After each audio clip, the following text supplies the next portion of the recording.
Hello everybody, this is Akankshuman here. Welcome to online engineering. आज हम start करने वाले हैं प्रीवियस ईयर के क्वेश्चंस इंजीनियरिंग सर्विस एग्जामिनेशंस के। देखो, फर्स्ट लॉ ऑफ थर्मोडायनेमिक्स की हमने थ्योरी कंप्लीट नहीं की है, लेकिन जितनी भी हमने कंप्लीट की है अभी तक, हालांकि हमने क्लोज सिस्टम एनालिसिस कंप्लीट किया है, तो क्लोज सिस्टम एनालिसिस के बेसिस पर जितने भी क्वेश्चंस इंजीनियरिंग सर्विस एग्जामिनेशंस में प्रीलिम्स में आए हुए हैं वो हम आज सॉल्व करेंगे। ठीक है, उससे आपको एक आइडिया लग जाएगा कि इस टाइप के क्वेश्चंस पूछे जाते हैं प्रीवियस ईयर्स में। ठीक है ना, जनरली अभी हम प्रीवियस ईयर के क्वेश्चंस करेंगे तो आप देखोगे कि काफ़ी सारे क्वेश्चंस 19-20 उनमें डिफरेंस रहता है, लेकिन वो रिपीटेड ईयर्स में पूछे जाते हैं। तो फर्स्ट क्वेश्चन स्टार्ट करते हैं 2017 का। इसमें बोला है specific heat at constant pressure for an ideal gas is always greater then specific heat at constant volume. अरे सही है गलत है? हमने लेक्चर्स में देखा था कि Cp is always greater than Cv, पढ़ा था ना। Cp is always greater than Cv because Cp contain internal energy as well as flow energy, ठीक है ना, that is flow energy, but Cv contain only internal energy। भाई Cp का मतलब क्या है? Delta H is equal to mCp delta T। भाई यही तो होता है ना आइडियल गैस के लिए। इसने आइडियल गैस दे रखी है, आ रही बात समझ में? तो ये किसके इक्वल होता है? mCv delta T plus that is PV।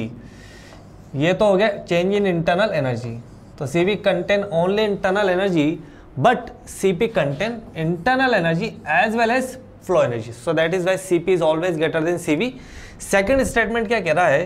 Heat added at constant volume is not utilised for doing any external work, that is the correct. भाई देखो इधर क्या बोल रहा है, heat added at constant volume, तो ये किसकी बात कर रहा है? चेंज इन इंटरनल एनर्जी की।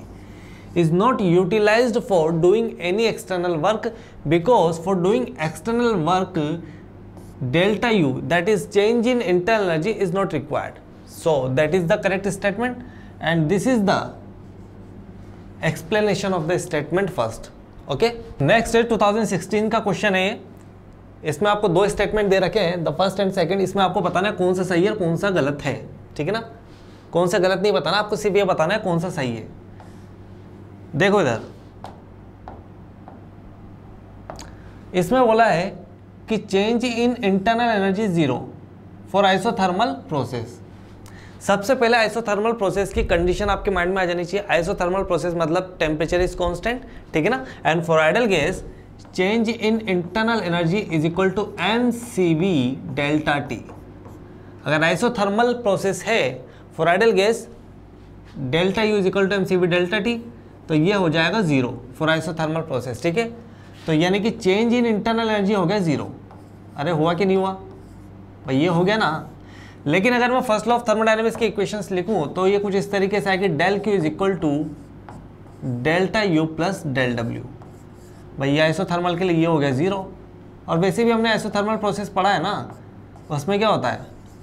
Net heat transfer that is equal to the work transfer. देखो मैं फिर से यहाँ पे आपको चीज़ों को रिवाइज करवा रहा हूँ, ठीक है ना। वैसे तो आपने लेक्चर्स में देखा होगा और आपने नोट्स बनाए होंगे, उसमें आपको चीज़ों को पता चल गया होगा कि किस तरीके से हमने इसको एक्सप्लेन किया था। कि देखो सेकेंड लॉ ऑफ थर्मोडायनेमिक्स हमें ये बोलता है कि heat can not be completely converted into work, that is the statement given by the second law of thermodynamics.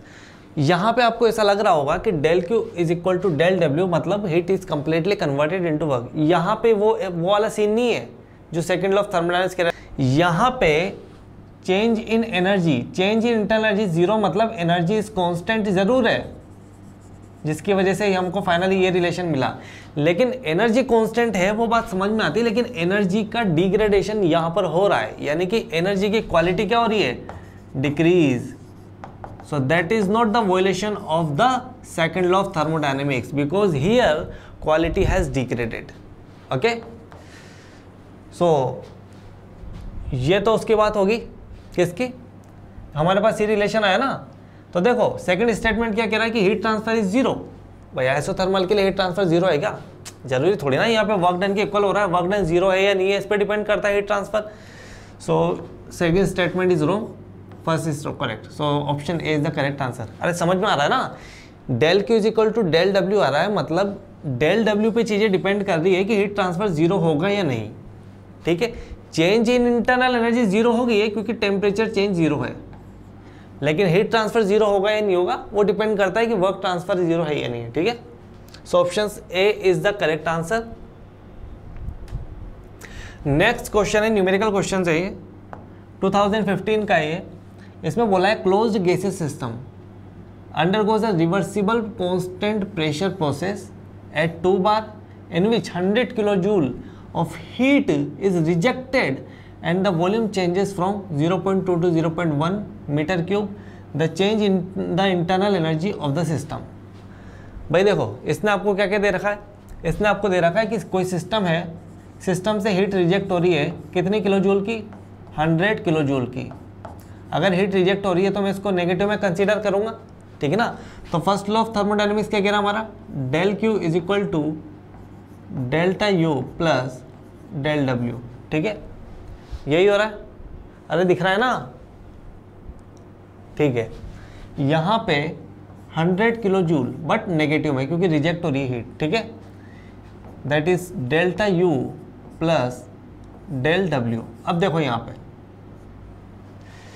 यहाँ समझने वाली बात यह है कि यहाँ पे जो प्रोसेस हो रहा है वो कांस्टेंट प्रेशर प्रोसेस है। देखो भाई अब हमको क्या निकालना है, हमको निकालना है वर्क डन। ये कांस्टेंट प्रेशर प्रोसेस है, for constant pressure process del W, del W क्या होगा, बाउंड्री वर्क, ठीक है ना। So that is why P delta V, ये हमने देखा था बाउंड्री वर्क में। भाई वर्क डन कितने टाइप के होते हैं, एक तो बाउंड्री वर्क होगा, दूसरा अदर वर्क जिसमें शाफ्ट, इलेक्ट्रिकल, ठीक है, अलग अलग टाइप्स के वर्क आ जाएंगे। सो that is the boundary work, क्योंकि इसमें वॉल्यूम चेंजेस हो रहा है, मतलब बाउंड्री डिस्प्लेस हो रही है। तो पी डेल्टा वी है, सॉरी ये पी डेल्टा वी है, सो that is P delta we, ठीक है ना। प्रेशर कांस्टेंट है और वो प्रेशर है 2 बार, इसको मैं किलो जूल में कन्वर्ट कर लूँ 100 से मल्टीप्लाई करके, ठीक है। चेंज इन वॉल्यूम कितना है, 0.2 टू 0.1, जैसा बोला है वैसा ही करना है। Final minus initial that is 0.1 minus 0.2, ठीक है। जब आप इसको सॉल्व करोगे you will get minus of 20 kilo joule, ठीक है ना। इसको इक्वेशन फर्स्ट में करेंगे तो delta U change in internal energy आ जाएगा हमारे पास, क्योंकि हमारे पास ये डेल डब्ल्यू आया है, इसको इस इक्वेशन में रखेंगे, you will get delta U यानी कि change in internal energy is equal to -100 plus 20, ये माइनस को 20 उधर जाएगा प्लस हो जाएगा, दैट इज -80 किलो जूल। तो ये हमारे पास आ गया चेंज इन इंटरनल एनर्जी जो उसने क्वेश्चंस में पूछा था, ठीक है ना। तो ये फर्स्ट लॉ के ऊपर क्वेश्चंस आ गया हमारा, option B is the correct answer. Next question 2015 का है, मैंने आपको बताया था ना कि फर्स्ट लॉ ऑफ थर्मोडायनेमिक्स से 3 से 4 क्वेश्चंस आपको मिल जाएंगे प्रीवियस ईयर में, ठीक है ना। When the system is taken from the state X to state Y and 30 kilojoule of heat flow into the system, भाई समझना बात को, देखो इधर ये हमारा सिस्टम है, ठीक है, इसमें 30 किलो जूल की हीट अंदर जा रही है, ठीक है, दैट इज 30 किलो जूल की heat flow into the system. आगे बोल रहा है the system does 10 kilo joule of work, system कितना काम कर रहा है, 10 किलो जूल का, तो W की वैल्यू होगी कितनी, 10 किलो जूल, ठीक है। आगे बोल रहा है when the system is return from Y to X along another path the work done on the system is 8 kilo joule. देखो ये बात हो गई जब हम इनिशियल से फाइनल तक जा रहे थे, यानी कि 1 से 2 तक जा रहे थे। देखो इधर ये जो डाटा दिया हुआ है मेरे ऊपर जो लिखा हुआ है ये 1 से 2 तक जाने के लिए है, ठीक है ना। जब आप प्रोसेस यानी कि एक इनिशियल स्टेज 1 से फाइनल स्टेज 2 तक जाते हो तो आपको 30 किलो जूल की हीट सिस्टम को देनी होती है और जिस पे 10 किलो जूल का वर्क सिस्टम करता है, यानी कि work done by the system is 10 kilo joule, ठीक है। तो मैं यहाँ फिर से लिख देता हूँ Q is equal to 30 kilo joule, ठीक है, and work done by the system is 10 kilo joule. अब ये बोल रहा है कि जब आप 2 से वापस 1 पे जाते हो, यानी कि फाइनल से अगेन इनिशियल पोजीशन तक, तो ये बोल रहा है कि work done on the system is 8 kilo joule. तो यहाँ पे सिस्टम पे वर्क होता है 8 किलो जूल का, कितना, 8 किलो जूल का। What is the amount of heat liberated और एब्जॉर्ब्ड। अभी बोल रहा है कि यहाँ पे यानी कि 2 से 1 पे जाने में कितनी हीट एब्जॉर्ब्ड होगी, लिबरेटेड होगी, कुछ भी हो सकता है, ठीक है। इसने कंफर्म नहीं बोला है कि क्या होगा, ये अपने को डिटरमाइन करना है कि लिबरेशन होगा या एब्जॉर्प्शन होगा। तो मैंने मान लिया कि क्यू हीट एब्जॉर्ब्ड हो रही सिस्टम में, क्यू हीट अगर एब्जॉर्ब्ड हो रही सिस्टम में that is considered as positive, क्योंकि एब्जॉर्प्शन क्या होता है, मतलब heat supplied to the system is considered as positive. तो मैंने मान लिया कि हीट सप्लाइड हो रही सिस्टम पे, ठीक है ना। तो मैं क्या लिखूंगा, जूल स्टेटमेंट से del Q is equal to cyclic integral of del W, भाई ये लिखूंगा ना। ये पूरा साइकिल के लिए है और ये हमारा पूरा साइकिल कंप्लीट हो रहा है, 1 से 2, 2 से 1, ठीक है। पूरा साइकिल कंप्लीट हो गया। तो पूरे साइकिल के लिए हीट कितनी हो रही है ट्रांसफ़र, देखो 30 किलो जूल की तो आप यहाँ सप्लाई कर रहे हो, सो यहाँ लिख दो 30 किलो जूल, और प्लस 2 से 1 में आप क्यू की सप्लाई कर रहे हो। ये हमारा एजम्पशन था कि क्यू हीट सप्लाइड हो रही सिस्टम पर, ठीक है ना। So that is considered as positive. Work done की बात कर लेते हैं। 1 से 2 प्रोसेस में 10 किलो जूल का वर्क सिस्टम के द्वारा हो रहा है, यानी कि work done by the system is considered as positive, so that is 10, and there is 8 kilo joule of work is done on the system, so that would be considered as negative, ठीक है। So you will get Q is equal to -28, ठीक है ना, -28 kilo joule. यहाँ पे minus sign का मतलब ये रिप्रेजेंट कर रहा है कि हमारा जो एजम्पशन था हीट एब्जॉर्प्शंस, तो माइनस साइन रिप्रेजेंट कर रहा है कि वहाँ पर एब्जॉर्प्शन नहीं होकर के रिजेक्शन हो रहा है, ठीक है ना। सो दैट इज वाई आप ये लिख सकते हो कि Q is equal to 28 kilo joule heat liberation, ठीक है ना। So there is a heat liberation. Option में देखो कौन सा सही है, option B is the correct answer, ठीक है। Option B is the correct answer. Next question है 2014 का। इसमें बोला इसने a system execute a cyclic process. देखो इंपॉर्टेंट लाइन कर लेना, ठीक है ना। क्वेश्चन पेपर जब आएगा ना तो वहाँ पे जो जो भी टर्म्स इंपॉर्टेंट दिख रही है ना उस पर अंडरलाइन करते रहना, ताकि कहीं भी मिस्टेक ना हो समझने में, ठीक है ना। क्योंकि एक शब्द से अगर आप चूक गए you will get the wrong answer, and the wrong answer will also be in the option, so be careful about it. So during which there are 2 processes as given below. देखो ये 1Q2 का मतलब याद है क्या है, 1Q2 का मतलब है कि अगर कोई प्रोसेस 1 से 2 तक है तो 1 से 2 के तक के प्रोसेस में कितनी हीट ट्रांसफर हो रही है। क्योंकि ये प्लस 460 किलो जूल है इसलिए हम कहेंगे कि heat supplied to the system, that is Q is equal to 460, ठीक है, 460 kilo joule. -100 kilo joule but 2 to 1 पे। सो अगेन 2 to 1 पे कितनी हीट, अरे ऊपर देख के बताओ कितनी हीट, -100 किलो जूल। लेकिन ये -100 किलो जूल का मतलब 100 किलो जूल की हीट रिजेक्ट हो रही, लिबरेटेड हो रही सिस्टम से। सो you will hear you can get minus, अभी मैंने रिजेक्शन का साइन लगा दिया ना यहाँ पे, ठीक है ना।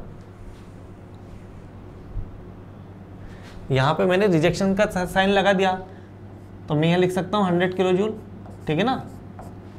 नेक्स्ट 1 to 2 में सिस्टम के द्वारा यानी कि work done by the system is 210 kilo joule, plus sign का मतलब क्या है, work done by the system. अरे आ रही ना बात समझ में। तो what will be the work interaction in the process 2W1।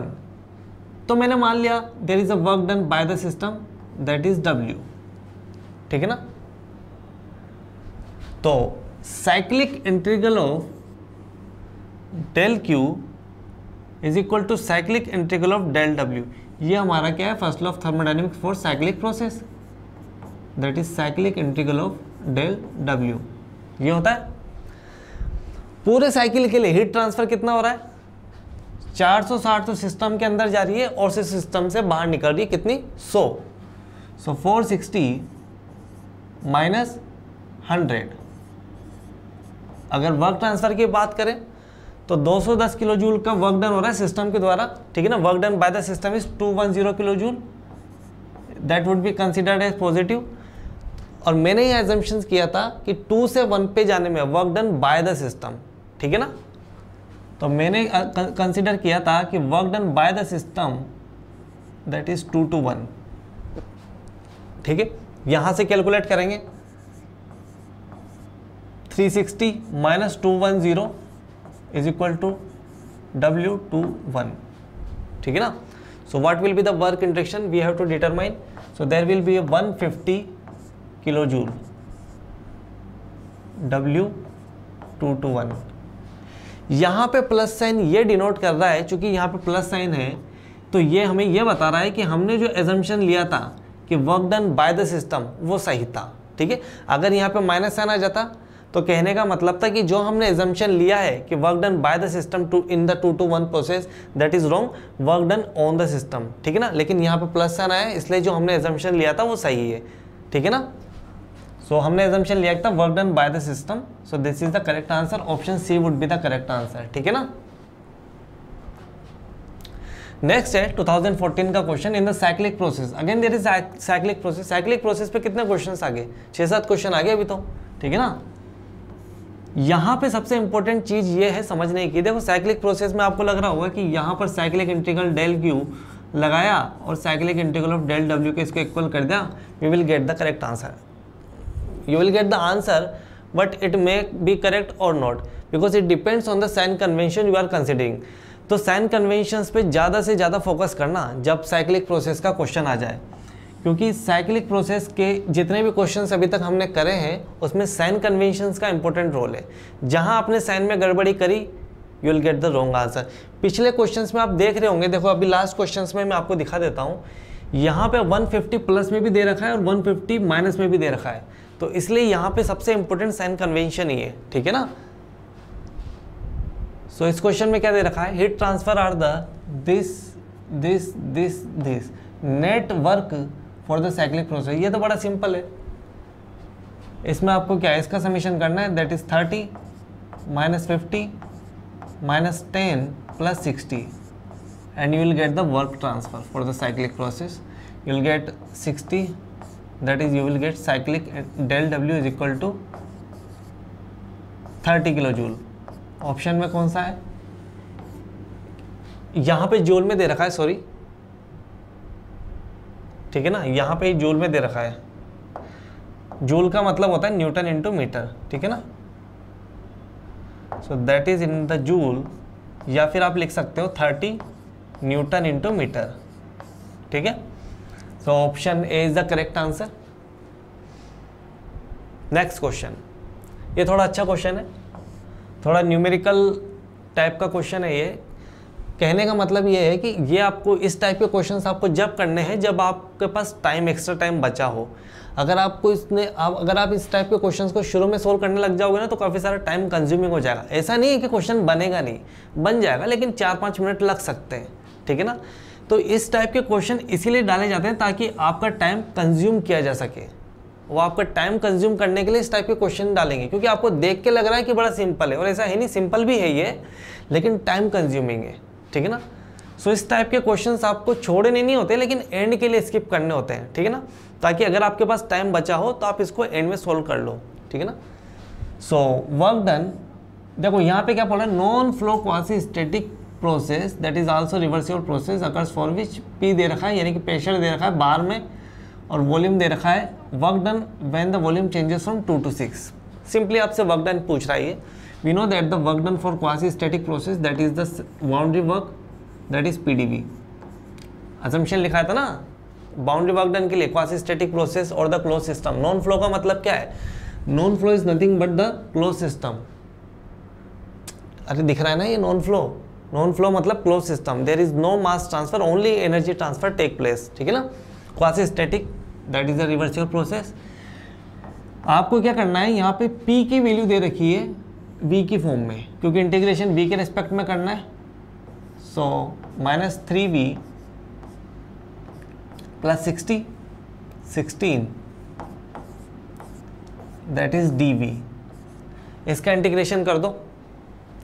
जब आप इसका इंटीग्रेशन करोगे you will gate -3 that is V square by 2. Integration कहाँ से कहाँ तक है? 2 से 6 तक, प्लस 16 V होएगा तो V2 minus V1 that is, चलो इसको V लिख दो, 2 to 6. तो यहाँ पे -3/2 36 - 4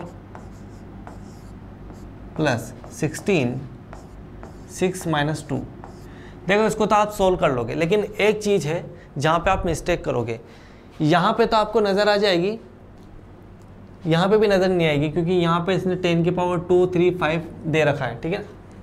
वो चीज़ ये है कि यहाँ पर प्रेशर बार में दे रखा है, और अगर आप बार को किलो जूल में, क्योंकि इसने जूल में दे रखा है, तो कन्वर्ट करना भूल मत जाना। तो इसको मैं किससे मल्टीप्लाई करूँगा? 10 टू पावर 5 से करूँगा कि नहीं? 10 टू पावर 5 से करूँगा ना। तो अगर मैं 10 टू पावर 5 से करूँगा तो यहाँ पे मेरी यूनिट बन जाएगी जूल, ठीक है ना। अगर मैं 10 टू पावर, देखो मान लो यहाँ पे किसने कितना दे रखा है, इसने मान लो कि 3 बार है। देखो इधर ध्यान से, यूनिट को ध्यान से समझना। अगर मैं 8 बार लिखता हूँ, तो अगर मैं इसको किलो जूल में लिखूँगा तो मैं लिखूँगा 800 किलो पास्कल। क्लियर है? अगर मैं इसको पास्कल में लिखूँगा तो मैं इसको लिखूँगा 8 मल्टीप्लाई 10 टू पावर 5 पास्कल। देखो जब आप 800 किलो पास्कल लिखोगे तो 2 जीरो आएगी, अगर आप पास्कल लिखोगे तो 5 जीरो लगेगी, ठीक है। यहाँ पे देखो 2 जीरो भी दे रखी है इसने, 3 भी दे रखी है और 5 भी दे रखी है। आपको यूनिट को केयरफुली चेंज करना है, ठीक है ना। कहीं भी जल्दबाजी मत करना, कोई दिक्कत नहीं है। 10 सेकंड 20 सेकंड लेट हो जाओगे, लेकिन कम से कम 2 मिनट जो आप लगाओगे क्वेश्चंस को सोल्व करने में, वो यूजफुल होने चाहिए, ठीक है ना। तो इतनी जल्दबाजी में क्वेश्चन गलत मत कर देना। तो देखो इधर, यहाँ से जब आप इसको सोल्व करोगे you will get 16 multiply 10 to power 5 joule, ठीक है। So option A would be the correct answer. इसको सोल्व कर लेना कैलकुलेटर से, you will get the correct answer. Next question देखते हैं 2013 का। इसमें इसने बोला है कि displacement work done. Displacement work done से कंफ्यूज मत होना, ये बाउंड्री वर्क डन ही है, क्योंकि बाउंड्री मूव कर सकती है, मूव कर रही है मतलब वो डिस्प्लेस हो रही है, ठीक है ना। तो displacement work done by the system is given by PDV, it is valid for. जब मैंने आपको बाउंड्री वर्क डन का पूरा कंसेप्ट बताया था, तो उसमें मैंने आपको एजम्पशंस बताए थे कि क्या क्या एजम्पशंस होते हैं जिसमें हम बाउंड्री वर्क डन के लिए पीडीवी अप्लाई करते हैं, यानी कि work done is equal to boundary work done किस केसेस में होता है। यानी कि एजम्पशंस जो हमने लिखाए थे, तो वो एजम्पशंस थे, वो मैं आपको फिर से बताता हूँ। That is the close system and the second is quasi static process, ठीक है। क्वासी स्टैटिक या रिवर्सिबल प्रोसेस, एक ही बात है, ठीक है ना। तो यहाँ पे आपसे ये ना सिर्फ एजम्पशन ही पूछ रहा है कि ये जो पीडीवी वर्क है ना, ये किस केस में वैलिड है, बस उसने इतना सा सिंपल सा क्वेश्चन पूछा है। और ये इसका जवाब आप तभी दे सकते हो जब आपको एजम्पशन याद हो। एजम्पशन का मतलब है कि वो फॉर्मूला, सपोज किसी फॉर्मूले के ऊपर हमने एजम्पशन लिखे हैं, तो वो फॉर्मूला उस एजम्पशन के आधार पर ही अप्लाई होगा, ठीक है ना। एनी प्रोसेस गलत, quasi static process correct answer. So option B would be the correct answer. तो एजम्पशन याद होनी चाहिए आपको। नेक्स्ट क्वेश्चन, ये फिर से इसने एजम्पशन वाला क्वेश्चन पूछ लिया। कितनी बार पूछेगा एजम्पशन वाला क्वेश्चन, देखो, और वो भी अलग अलग ईयर में नहीं। ये 2013 का है, ये भी 2013 का है। एक ही साल में उसने 2 बार पूछ लिया। अगर आपको एजम्पशन याद है यू विल गेट 2 मार्क्स, ठीक है ना। Expression gives the measure of work during non flow reversible process. Non flow मतलब close system, there will no any mass transfer, only energy transfer take place, and reversible process is also known as the quasi-static process. So option A would be the correct answer for this question. Next question is engineering service 2012 का है। इसमें बोला है कि heat is fully converted into work। अभी numerical देखा था हमने कुछ टाइम पहले, जिसमें हमने देखा था कि del Q is equal to del W कब होता है, किस केस में होगा ये? आइसोथर्मल के केस में होगा। For ideal case delta U is equal to mCV delta T। अरे आइडियल गैस के लिए change in internal energy is equal to mCV delta T होती है ना। तो अगर मैं आइसोथर्मल प्रोसेस कर दूंगा तो ये 0, डेल्टा T 0 मतलब ये 0, डेल्टा U। अगर डेल्टा U 0 होगी तो फर्स्ट लॉ ऑफ थर्मोडायनेमिक्स से मैं क्या लिख सकता हूँ, ये लिख सकता हूँ ना। तो इसने ये तो पूछा है कि heat is fully converted into work for reversible isothermal process. देखो मैं यहाँ पे फिर से आपको तीसरी बार ये चीज़ रिवाइज करवा रहा हूँ कि heat is fully converted into work, this is not the violation of the second law of thermodynamics. हालांकि हमने सेकंड लॉ ऑफ थर्मोडायनेमिक्स को भी पढ़ा नहीं है, लेकिन सेकंड लॉ ऑफ थर्मोडायनेमिक्स हमको ये बोलता है कि heat can not be completely converted into work. ठीक है, तो ये वो वाला केस नहीं है जो सेकंड लॉ ऑफ थर्मोडायनेमिक्स बोल रहा है। यहाँ पे heat completely converted into work ये है, लेकिन यहाँ पे एनर्जी डिग्रेडेड हो रही है। ठीक है ना भाई, यहाँ पे क्या है, energy change in energy zero, that is energy is constant. Energy constant है पर एनर्जी की क्वालिटी डिग्रेड हो रही है यहाँ पर, so that is not the violation of the second law of thermodynamics. Okay, so for this question option D is the correct answer. Next question है engineering service 2012 का है ये। इसमें इसने बोला है there is no work transfer, there is no work transfer involve in this process. ये तो हमने पढ़ा था फ्री एक्सपेंशन। फ्री एक्सपेंशन की कंडीशन होती है there is no work transfer. अगर उसने कंटेनर को इंसुलेटेड भी कर दिया तो ये तो जीरो होना ही है फ्री एक्सपेंशन के लिए, उसमें कोई डाउट नहीं है। लेकिन अगर कंटेनर इंसुलेटेड है तो ये भी जीरो हो जाएगा। तो हमारे पास क्या आ जाएगा, D U is equal to that is. ठीक है, यहाँ से हमारा निकला था, वहाँ पे एक रिजल्ट निकला था टी इनिशियल बराबर टी फाइनल।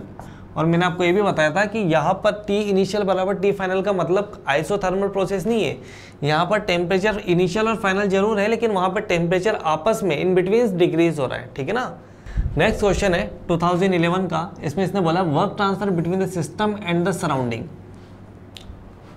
देखो, हीट ट्रांसफर और work transfer is an energy interaction. ठीक है ना। So we have seen that work transfer and the heat transfer is a path function, और हमने इसको प्रूफ भी किया था, पाथ फंक्शन। और हीट ट्रांसफर को तो हमने ग्राफिकली के साथ साथ मैथमेटिकली भी प्रूफ किया था कि heat transfer is a path functions. So here work transfer के बारे में पूछा है। We know that work transfer and the heat transfer both are the path function, depends on the path. ठीक है ना। So option D is the correct answer. अगर point function की बात की जाए तो property is a point function. ठीक है, it is always given by PDV work. देखो ये सही है कि work transfer is represented by PDV, लेकिन ये हमेशा के लिए नहीं है, ये सिर्फ तब है जब बात बाउंड्री वर्क डन की हो रही हो। ठीक है ना, क्योंकि हमने वर्क डन को क्लासीफाई किया था दो पार्ट्स में, जिसमें से हमने कहा था कि एक होता है बाउंड्री वर्क और एक होता है अदर वर्क, जिसमें हमारे इलेक्ट्रिकल आ जाएंगे। ठीक है, शाफ्ट वर्क आ जाएगा। ठीक है ना। तो always PDV work, this is not the correct option. ठीक है ना। सो for this question the best option is D, D is the correct answer. Next question है न्यूमेरिकल क्वेश्चन है। देखो, क्लोज सिस्टम में दे रखा है कि 60 kilo joule of heat but it's internal energy decreases by 30 kilo joule, then the work done by the system. First law of thermodynamics लगा लो, del Q is equal to d U plus del W, यही होता है। ये बोल रहा है system receive कर रहा है कितनी, 60 किलो जूल की हीट। अगर सिस्टम रिसीव कर रहा है it means heat is supplied to the system, that would be considered as positive. ठीक है ना भाई, सिस्टम में अगर हीट सप्लाई कर रहे हो तो साइन कन्वेंशन क्या होगा, positive. So that is why here I am writing that 60, that is plus 60। ये बोल रहा है इंटरनल एनर्जी डिक्रीज हो रही है 30 किलो जूल से, तो मैं -30 लिख सकता हूँ। और मुझे पता नहीं वर्क ट्रांसफर क्या हो रहा है, work done on the system, work done by the system, मुझे नहीं पता। ठीक है ना। सो यहाँ से finally you will get 90 kilo joule. ये प्लस में आ रहा है, इसका मतलब है work done by the system. और वैसे भी उसने क्वेश्चन में आपको पूछा ही simply work done by the system. ठीक है ना। अगर नहीं भी पूछा होता तो भी यहाँ से पॉजिटिव आ रहा है, इसका मतलब यही है कि work done by the system. So option A would be the correct answer. ठीक है। देखो यहाँ पे मैं आपको इसका फिजिकल सिग्निफिकेंस दिखाता हूँ। ये हमारा सिस्टम है, थोड़ा प्रैक्टिकली फीलिंग भी तो होनी चाहिए ना। ये सिस्टम है, यहाँ पर आप हीट प्रोवाइड कर रहे हो कितनी, 60 किलो जूल की, लेकिन वर्क आउटपुट निकल रहा है 90 किलो जूल का। देखो इसको ध्यान से फिर से, 60 किलो जूल की हीट आपने सिस्टम में प्रोवाइड करी, 90 किलो जूल की वर्क आउटपुट हमको मिला। मतलब ये है कि even though heat supplied to the system, the temperature of the system decreases because work transfer is more than heat supplied to the system. ठीक है ना, आपको रीजन पता चल गया। Work transfer is more than, या work done by the system is more than heat transfer to the system, so that is why temperature decreases ठीक है ना, ये इसका फिजिकल सिग्निफिकेंस हो गया। So for this question option A is the correct answer. Next है 2009 का question है, इसमें इसने पूछा है the reversible isothermal expansion process, underline करो उसको, reversible isothermal expansion process, the fluid expand from 10 bar to 2 meter cube to 2 bar and 10 meter cube. ये इनिशियल और फाइनल आपको कंडीशन दे रखी प्रेशर वॉल्यूम की, ठीक है। आगे बोल रहा है during the process heat supplied is 100 kilowatt, the work done during the process. देखो आप ये सोच रहे होंगे कि भाई यहाँ पर चूंकि इसने आइसोथर्मल दे रखा है तो आप क्या करोगे, जल्दी से बाउंड्री वर्क डन लगा दोगे P1 V1 ln V2 by V1, यही करोगे। सो that is the wrong, you will get the wrong answer. यहाँ से जो आंसर निकालोगे ना वो यहाँ पे मिल भी जाएगा, ठीक है ना, ऐसी बात नहीं मिलेगा नहीं, मिल जाएगा, लेकिन वो गलत होगा क्योंकि यहाँ पे देखो फ्लूइड एक्सपेंड हो रहा है, यहाँ पर कोई बाउंड्री का सीन नहीं है। कहने का मतलब ये है कि जब आप फर्स्ट लॉ ऑफ थर्मोडायनेमिक्स लगाओगे so that you will get du plus del W. Isothermal process है, ठीक है, तो मैं इसको क्या करूँगा 0, ठीक है, और यहाँ पे हीट सप्लाइड हो रही है 100 किलो जूल की, सो you will get the correct answer that is 100 kilowatt. ये बाउंड्री वर्क डन की बात है यहाँ पर, लेकिन यहाँ पे बाउंड्री वर्क डन नहीं हो रहा है, ठीक है ना। नेक्स्ट है 2008 का क्वेश्चन है, अच्छा क्वेश्चन है, इसमें इसने बोला है कि 4 किलोवाट, इस टाइप के क्वेश्चंस गेट में भी आ जाते हैं, ठीक है ना। 4 किलोवाट है, 20 litre water heater is switched on for 10 minutes. एक वाटर हीटर है जिसकी पावर उसने दे रखी है 4 किलोवाट की, ये बोल रहा है कि 20 लीटर का वाटर हीटर 10 मिनट्स तक स्विच ऑन रहता है। इसकी CP यानी कि हीट कैपेसिटी दे रखी है वाटर की, दैट इज 4 किलो जूल पर किलोग्राम केल्विन, और इसने बोला है, ये अंडरलाइन करना ये वाली line, assuming all the electrical energy has gone into heating the water. जितनी इलेक्ट्रिकल एनर्जी आप वाटर को दे रहे हो वो इलेक्ट्रिकल एनर्जी उसको हीटिंग प्रोवाइड कर रही है, यानी कि उसके टेम्परेचर को बढ़ा रही है, यानी कि उसको हीट दे रही है। तो जितनी इलेक्ट्रिकल एनर्जी आप प्रोवाइड कर रहे हो वो सारी की सारी हीट में कन्वर्ट हो रही है, कहने का मतलब ये है इसका। तो मैं सिंपली लिख देता हूँ that is del Q is equal to del W, ठीक है। देखो इधर चूंकि यहाँ पर वाटर दे रखा है तो मैं लिख सकता हूँ del Q is equal to M C delta T, भाई यही होता है ना। और यहाँ पे वाटर, यहाँ पे क्या दे रखा है, वर्क डन। देखो यहाँ पे इसने पावर दे रखी है तो मैं 4 किलोवाट नहीं लिख सकता यहाँ पे, ठीक है ना, क्योंकि यहाँ से जो आपको यूनिट मिलने वाली है वो किलो जूल में मिलने वाली है। तो जब ये यूनिट किलो जूल में होगी तो इधर की यूनिट भी किलो जूल में होनी चाहिए। तो यहाँ पर 4 किलोवाट दे रखा है, किलोवाट का मतलब होता है किलो जूल पर सेकेंड, ठीक है।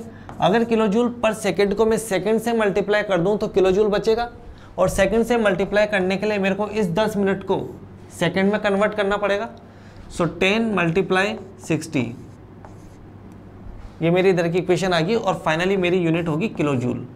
इधर को देखो, मास मतलब density multiply volume, density water की कितनी है 1000, और वॉल्यूम उसने दे रखा है कितना 20 लीटर में दे रखा है, मीटर क्यूब में कन्वर्ट करना है इसको, क्योंकि डेंसिटी की यूनिट क्या है किलोग्राम पर मीटर क्यूब, तो इसको मीटर क्यूब में कन्वर्ट करना है। सो दैट इज 20/1000। C कितना दे रखा है 4, यूनिट किलो जूल में है, सो दैट इज 4, और डेल्टा T तो हमको निकालना ही है, और ये इक्वल हो गया 2400। यहाँ से आप डेल्टा T की वैल्यू निकाल सकते हो, दैट इज 30, 8 3 24, ठीक है 30 degree centigrade. So option D is the correct answer. ये क्वेश्चंस हमने किए फर्स्ट लॉ ऑफ थर्मोडायनेमिक्स के, क्योंकि अभी तक हमने फर्स्ट लॉ ऑफ थर्मोडायनेमिक्स का क्लोज सिस्टम का एनालिसिस किया है। इसके बाद हम ओपन सिस्टम का एनालिसिस करेंगे, स्टेडी फ्लो एनर्जी इक्वेशंस को देखेंगे, उसके बाद हम अनस्टेडी फ्लो एनालिसिस को देखेंगे, फिर हम वापस से इंजीनियरिंग सर्विस एग्जामिनेशंस के क्वेश्चंस देखेंगे, फिर हम गेट के क्वेश्चंस देखेंगे, गेट में किस टाइप के क्वेश्चंस पूछे जाते हैं, क्योंकि न्यूमेरिकल पॉइंट ऑफ व्यू से first law of thermodynamics is important chapter, ठीक है ना। यहाँ से आपके questions numerical point of view से बनने लग जाते हैं। सो आप इसको एक बार ट्राई करना, सोल्व करना, ठीक है ना। If you get any problem you can ask me, okay. So thank you.